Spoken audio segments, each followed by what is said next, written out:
Viewers, আপনাদের সবাইকে আমার নতুন ভিডিওতে জানাই স্বাগতম। শাহরুখ খানকে তো আপনারা সকলেই চেনেন, কিন্তু তার কর্মজীবন সম্বন্ধে জানেন কি? তিনি কিভাবে এত জনপ্রিয় হলেন? সাল 1992 তিনি দিওয়ানা দিয়ে বলিউডে আত্মপ্রকাশ করেন। দিওয়ানা মুভি তার বলিউড জীবনের প্রথম মুভি। এরপর তিনি 1993 সালে বাজিগর ছবিতে খলনায়ক চরিত্রে অভিনয়ের জন্য স্বীকৃত হন। শুধু বাজিগর নয়, তার সাথে দার ছবিতে অভিনয় করেন এবং খুবই জনপ্রিয়তা অর্জন করেন।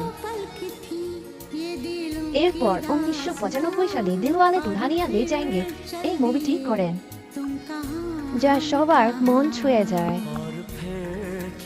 সাল 1997 তখন তিনি দিল তো পাগল হ্যায় এই মুভিটি করেন, যার নায়িকা ছিল করিশ্মা কাপুর এবং মাধুরী দীক্ষিত।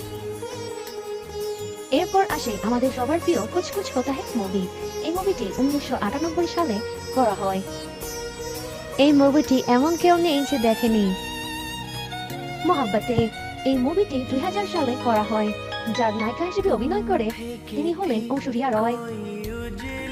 মোহাব্বতের পর কভি খুশি কভি গম এই মুভিটিও 2000 সালে করা হয়, যা খুবই জনপ্রিয়, যেখানে কাজল, করিনা ও ঋত্বিক রোশনকে অভিনয় করতে দেখা যায়। তারপর আসে 2001 সাল, যখন তিনি কাল হো না হো মুভিটি করেন। এই মুভিটি হলো বেচারা। এই মুভিটি তিনি 2003 সালে প্রীতির সাথে করেন। দেবদাস এই মুভিটি 2000 সালে করা হয়, যা দেখে প্রায় সকলেই কেঁদেছেন। এই মুভিটি হলো চাক দে ইন্ডিয়া। এই মুভিটি 2004 সালে করা হয়। তারপর আসে মাই নেম ইজ খান, যা 2010 সালে করা হয়।